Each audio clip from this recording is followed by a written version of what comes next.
Vous êtes sur Radio Prague International, à l'écoute du programme francophone diffusé depuis la capitale tchèque. Bonjour et merci d'être avec nous sur Radio Prague International. Nouvel épisode aujourd'hui de notre podcast Destin d'émigrés. Dans cette série, nous vous présentons les femmes qui ont quitté la Tchécoslovaquie communiste des années 1960 et 70 pour la France. Aujourd'hui, nous allons écouter le récit de Judith Lego, née Jitka Legova en 1944 à Plzeň, une des rares villes tchèques à ne pas avoir été libérée par les troupes soviétiques en mai 1945, mais par les troupes américaines avec l'appui d'une unité de soldats belges. Judith Lego en parle également dans ce podcast préparé par notre collaboratrice Maria Sikorova.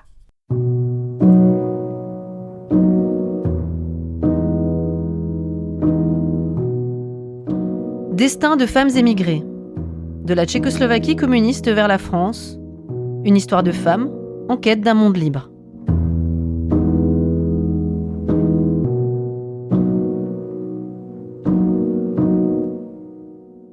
Je suis Judith Lego et je suis née en Tchécoslovaquie juste à la fin de la guerre, 1944, dans une ville près de la frontière allemande, ville qui s'appelle Plzeň.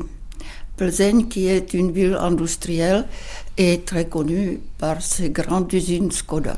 Mon père travaillait chez Skoda comme designer, ma mère était institutrice.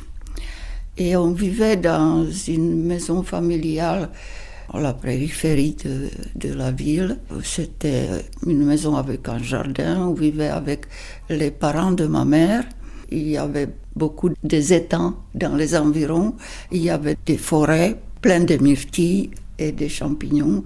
Et j'ai de très bons souvenirs de mon enfance là-bas. C'est mon premier souvenir. J'avais 2 ans et demi.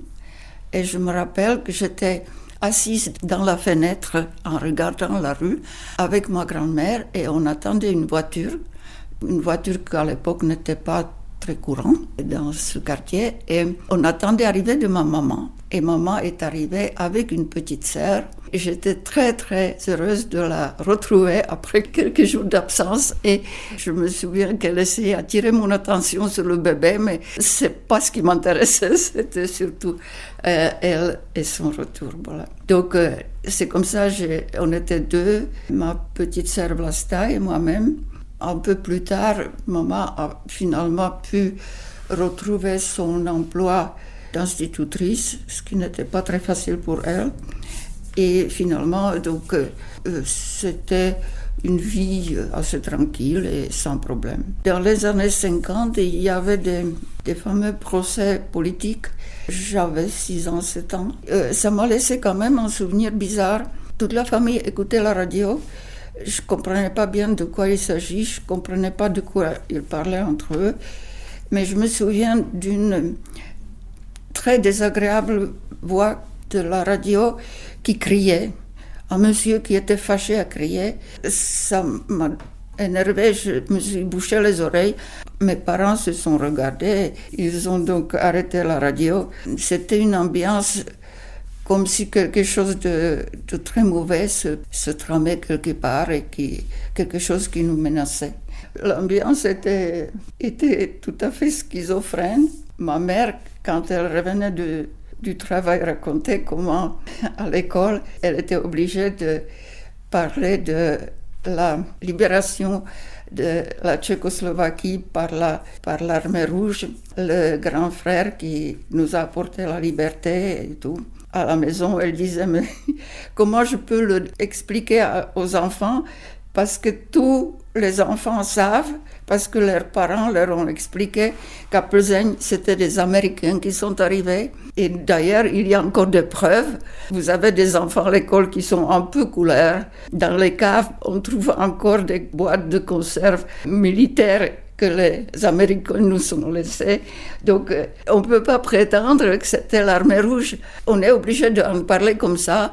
à l'extérieur, mais à la maison, tout le monde sait que ce n'est pas du tout la vérité.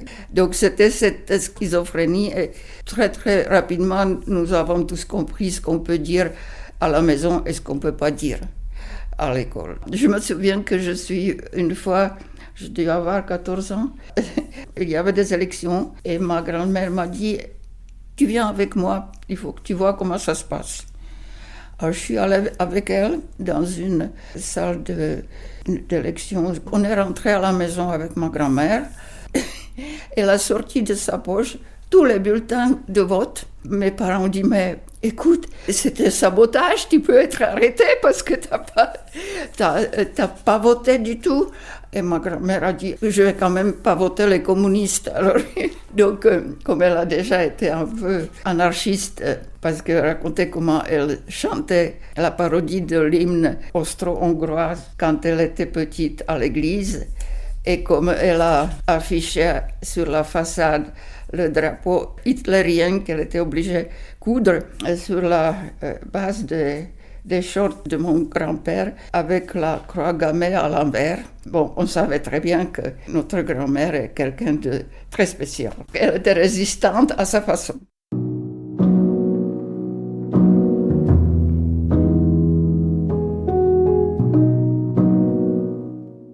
À 14 ans, j'ai cherché un peu ce que je vais faire. Je suis allée faire l'école de la construction. C'était pas du tout ce que je pensais faire, mais je voulais trouver un emploi, être indépendant, quelque chose qui est toujours utile. Alors, je réfléchis entre la dentiste et la sage-femme, et quelque chose dont les gens ont toujours besoin. Finalement, j'ai dit, bon, ils ont toujours besoin d'habiter quelque part. Alors, je suis allée faire ça. Et après bac, je suis allée faire des études à Prague, à la faculté de construction České vysoké učení technické ČVUT, ça s'appelle, à Prague. C'était des années surtout de l'étude. J'avais une peur bleue d'être obligée de redoubler une année.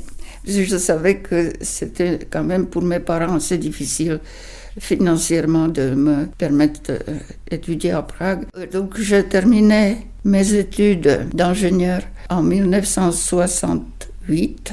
Je commençais à travailler à Plzeň dans un bureau d'études. Pendant les vacances, j'habitais chez mes parents et un matin j'attendais le bus pour aller au bureau et je voyais les chars qui arrivaient sur la route. Je ne savais pas ce qui se passe. Je suis arrivée au bureau et je voyais tout le monde était devant le poste de radio et ils m'ont dit, tu sais pas, on était envahis cette nuit par les Russes. C'était un choc. Donc, je suis partie à la maison. Ma grand-mère, qui était seule, m'a dit, écoute, tu viens avec moi, prends des sacs et viens avec moi. Et elle, qui avait vécu 2 guerres mondiales, avait tout de suite un réflexe. On est allé chercher farine, l'huile, le sucre, le savon, les papiers toilettes, enfin tout. Elle était déjà tout à fait dans son élément en disant, bon, ben maintenant, ça va être la guerre. Je suis retournée l'après-midi au centre de ville. La place était pleine de chars. Les gens essayaient de discuter avec les soldats qui sortaient. Il y en avait qui ne parlaient pas de russe du tout. Donc je ne sais pas d'où ils venaient. Ils ne savaient pas dans quel pays ils se trouvent. Ils ne comprenaient pas ce que les gens leur disent. Surtout, ils expliquaient qu'on leur a dit de combattre la contre-révolution. Alors, ils cherchaient où est la contre-révolution. Enfin, ils étaient complètement désorientés. Entre-temps, il y avait Radio Prague qui appelait au secours parce qu'ils étaient entourés par les chars. Le bâtiment a été évacué. Radio Prague continuait à émettre à partir de différents endroits à Prague qui étaient déjà au fur et à mesure préparés par les gens qui connaissaient les endroits et la technique jusqu'au moment où le relais de transmission était démoli par les chars. Bon, ils essayaient quand même de continuer à informer les gens, mais c'était de plus en plus difficile. Nous, à Plzeň, à 80 km de Prague, on s'est dit, la première chose, il faut qu'on s'organise pour au moins permettre à la radio Plzeň de continuer. Et donc on est allé devant la maison de la radio et on s'est installé sur l'escalier qui menait à l'entrée principale. Et le petit part devant la maison était remplie de chars. Ils étaient orientés carrément contre le bâtiment. C'était assez effrayant. On va voir après que ça s'est mal passé et ici on va attendre, on ne va pas les laisser rentrer. Il faut que la radio continue à émettre. Et on était de plus en plus nombreux, on est resté jusqu'au soir. La nuit, les gens d'environ nous ont apporté des couvertures, à manger, à boire. Et le lendemain, c'était toujours la même situation, les chars devant le bâtiment et nous sur l'escalier. Ça a duré 3 jours et 2 nuits comme ça. Il faisait très chaud, c'était au mois d'août. On voyait personne sortir des chars. On avait l'impression qu'ils sont vides. Pas du tout les soldats. Alors, j'imaginais comment ils se sentent à l'intérieur s'ils voyaient comme nous, on était en train de boire devant eux et eux, ils étaient sans l'eau, sans nourriture, enfermés là-dedans. Enfin, difficile à imaginer. C'était tout au début de l'occupation. Évidemment, ça s'est stabilisé après. Ils ont occupé des casernes, ils se sont installés définitivement. Ils se comportaient comme chez eux.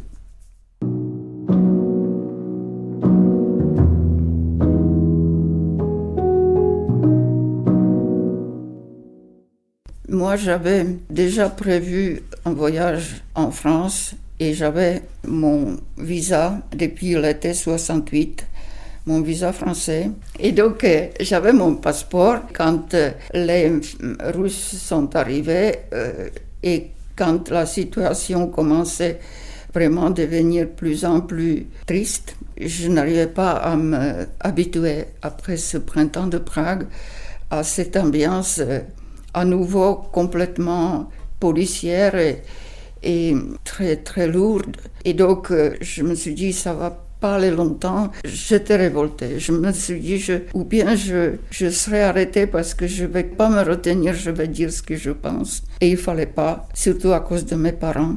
Donc, je commençais à réfléchir comment je vais faire. Quand j'ai appris que une de mes collègues de l'école, une camarade, était tuée par un soldat russe parce qu'elle attendait le tramway, il commençait à pleuvoir et elle a ouvert son parapluie et l'autre type qui était de l'autre côté de la rue sur le trottoir pensait qu'il était attaqué par le parapluie parce qu'il ne connaissait pas les parapluies automatiques. Et donc il a sorti son arme et elle était tombée. Et là maintenant, un petit monument à cet endroit-là, pas très loin de métro Malostranska. En janvier 1969, Jan Palach s'est immolé sur la place Saint-Wenceslas et il est décédé 3 jours plus tard. Et ça, je crois que c'était la dernière chose qui manquait. Et là, je me suis dit, je ne vais pas rester ici. C'est des criminels et je ne vais pas écouter et être citoyenne d'un pays qui est dirigé par les criminels. Et donc, la décision était prise de partir et je suis partie le 11 avril 1969 à Paris.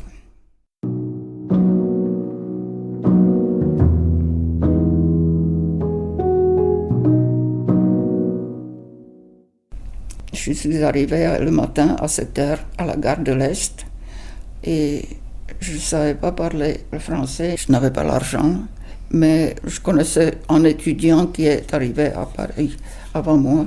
Finalement, je suis restée 3 heures à la gare de l'Est à me poser la question, qu'est-ce que je fais? Et finalement, ce copain est arrivé avec une grosse orange en disant, excuse-moi, je ne me suis pas réveillée. Donc c'est comme ça commençait ma première journée en France. On est parti à Lyon, après tout de suite à Collonges-au-Mont-d'Or, qui est une petite ville, un village dans le Beaujolais, où habitait donc la famille de l'architecte chez qui j'avais déjà réservé une place fille au père par correspondance. Et j'ai commencé tout de suite à aller à l'université de Lyon pour apprendre le français. J'ai donc possédé un passeport tchécoslovaque valable 5 ans. J'avais déjà un visa français. J'avais également l'autorisation de traverser la frontière qui était obligatoire, sinon on ne vous laissait pas partir. Donc un petit bout de papier avec ça. Je n'étais pas du tout réfugié politique ou autre chose. C'était une situation tout à fait légale. J'ai un souvenir de cet été parce que la famille Cholet, chez qui j'habitais, est partie en vacances et j'étais obligée de garder leur maison, très grande, très belle maison. Pendant ce temps-là, il y avait donc les Américains qui sont atterris sur la Lune et je regardais ça à la télé chez Cholet et ça m'a vraiment impressionné. C'était un très grand jour. La famille de Cholet, chez qui j'habitais, organisait un grand mariage pour moi.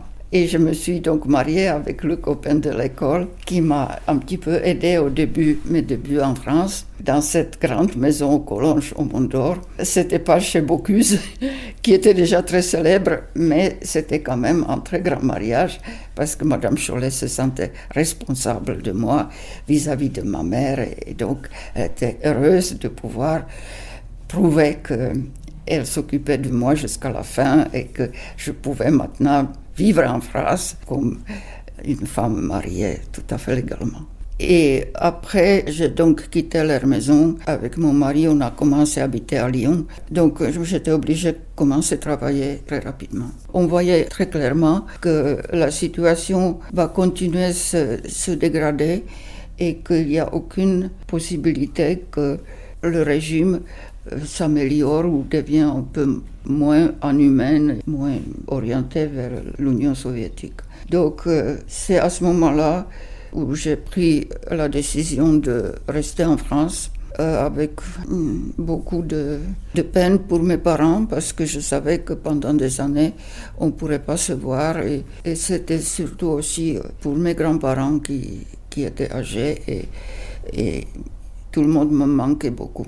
Je commençais à travailler dans un bureau d'études, tandis qu'en septembre, mon mari a commencé les études de 2 dernières années à INSA Lyon, Institut des sciences appliquées à Lyon, pour terminer ses études qu'il avait commencées à Prague, à la faculté de la construction. Et moi, j'étais obligée de commencer à travailler pour qu'on puisse vivre.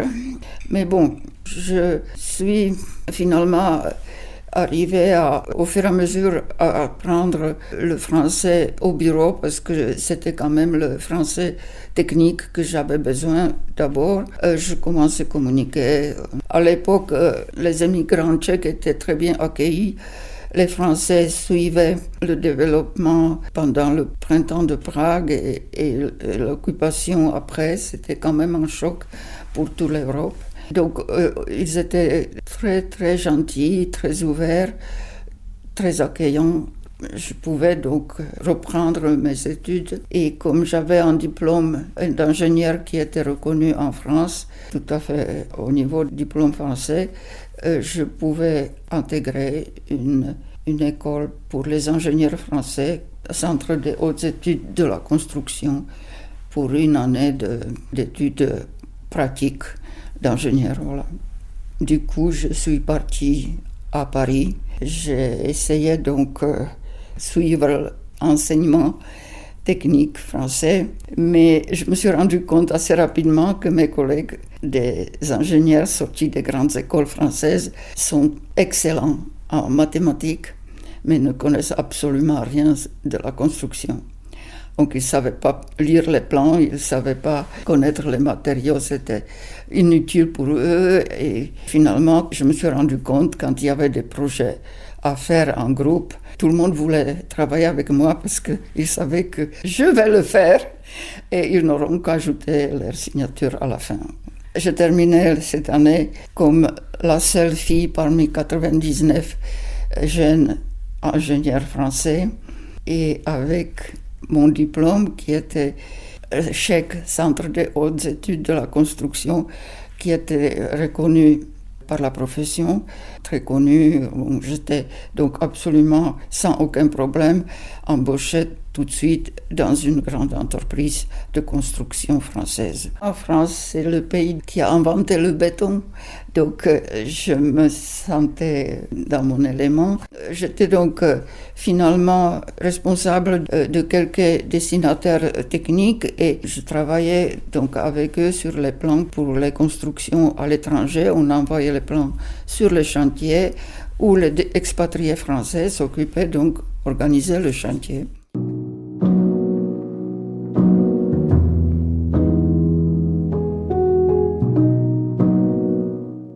Yann est né en 1975 et Barbara en 1976. Donc je suis devenue française en 1975, il me semble. Je ne pouvais pas revenir en Tchécoslovaquie parce que j'y étais condamnée pour 2 ans de prison pour un séjour non autorisé à l'étranger. J'avais toujours mon passeport tchécoslovaque qui était valable. Quand mon père était conseillé par un avocat qui me représentait là-bas pour ne pas faire rappel opposition parce qu'on lui a dit que c'est pas la peine, il n'y a pas de problème. J'étais donc condamnée.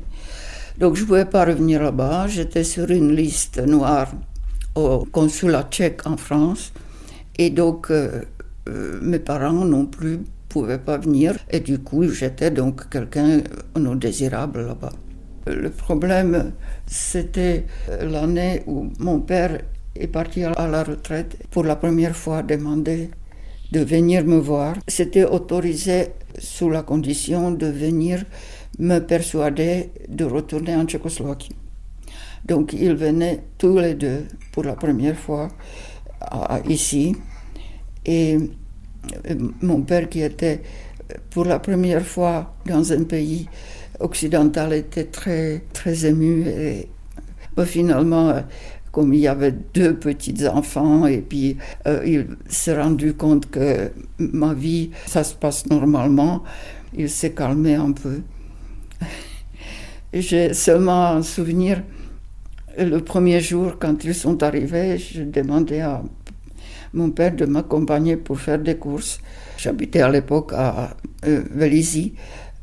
Et donc on est allé en voiture au supermarché et quand j'ai rempli le chariot et je suis revenu à la voiture, mon père s'est assis à l'intérieur et il a claqué la porte.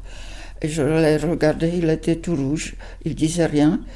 Et je démarrais et c'est là où il commençait à sortir des gros mots que je n'ai jamais entendus de sa bouche. Et il a juré en disant « les saletés des communistes, les saletés ». Je travaillais 40 ans, je me suis levée à 5 heures du matin. Je n'ai jamais pu m'acheter une voiture. Toi, tu es là depuis quelques années, tu as déjà tout ce qu'il faut et regarde ce que tu as acheté. Non, mais c'est incroyable. Il était vraiment très, très en colère. Je ne l'ai jamais vu comme ça. Donc après, on est resté... Et c'est la dernière fois que je l'ai vu. Après quelques années, il est décédé et mes enfants ont été autorisés à partir pour ses obsèques. Mais moi, je n'étais pas autorisée d'y aller. J'avais ma cellule familiale qui était tchèque et je n'avais pas besoin de chercher à l'extérieur. C'est vrai que mon compagnon, qui était ancien dissident tchécoslovaque, qui était condamné à 3 ans et demi en prison et était obligé à émigrer à la suite de ça. Donc lui, il avait quand même beaucoup de contacts avec les émigrés. Donc on recevait pas mal de gens, beaucoup à la campagne aussi. Mais c'était souvent les contacts de son côté et pas tout à fait de mon côté. Finalement, je n'avais même pas le temps d'avoir des contacts avec beaucoup d'amis parce que j'avais un travail très, très prenant. Donc, j'étais complètement pris par les enfants, la famille, le travail et la maison. Je crois que l'amie la plus proche tchèque que j'avais à l'époque, c'était Vladimira Čerepková, que j'ai connue pendant des années et on est devenus très proches. Elle a vécu des années dans une maison qui était même pas à 10 km de la mienne. On s'est rencontrés très souvent. C'est par son intermédiaire que j'ai pu recevoir également des gens comme Moscovitz, Tigrid ou autres, mais j'ai jamais eu d'autres contacts amicaux avec ces gens-là. Il y avait juste Vladimira qui était une amie fidèle pendant des années. Je me suis quand même encore sentie un peu comme une immigrée, comme quelqu'un qui est toléré dans ce pays. Mais ça s'est arrêté seulement en 89, quand les événements à Prague ont commencé et où le régime a commencé à vaciller. Et c'est seulement à cette période-là où je me suis dit, bon, peut-être que rien n'est perdu, peut-être que je vais pouvoir retourner quand même dans mon pays. C'était un changement énorme parce que du coup, je me suis sentie plus du tout comme une immigrée. Je me sentais tout à fait comme quelqu'un qui vit dans un pays qui n'est pas le leur, mais tout à fait légalement, c'était normal, et on est tous les Européens. Je commençais même à apprécier Paris et ne pas le comparer dans ma tête avec Prague. Donc je me sentais aussi bien française et parisienne que tchèque, parce que finalement j'ai même récupéré ma nationalité tchécoslovaque pendant ces années de migration, la période où j'étais complètement coupée de mon pays. Madame Fleischmanova, je l'ai aidée à retaper sa maison de campagne, m'a dit, écoute, fais attention, tu sais, tu as la maladie d'étranger. Souviens-toi ce qu'elle avait écrit, Božena Němcová, ça s'appelle maladie d'étranger. Et tu l'as complètement. Et c'est vrai que j'étais très malheureuse de cette situation où je ne pouvais pas vivre chez moi, dans mon pays. Maintenant, quand je peux y aller, quand j'ai constaté que les Tchèques sont tout à fait à l'aise à l'intérieur de l'Europe, que c'est un pays qui n'a rien à envier aux pays de l'Ouest, la différence est complètement négligeable. Donc maintenant, je me sens toujours tchèque, je me sens aussi française et je résolu le problème. Je suis européenne et je crois beaucoup à l'Europe. Je pense que c'est notre seule possibilité de vivre ensemble dans les années qui viennent, de rester unis et se sentir finalement citoyenne de ce continent qui a tellement souffert et qui a une tellement grande histoire. Donc il faut être fier d'être européenne à mon avis.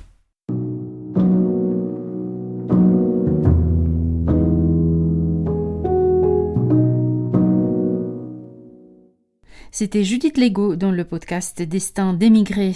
Merci de l'avoir suivi. Profitez bien de ce week-end prolongé et n'oubliez pas que l'actualité tchèque en français, ça continue sur le site de Radio Prague International, français.radio.cz et sur les réseaux sociaux. À bientôt de nouveau à l'écoute. Naslyšenou.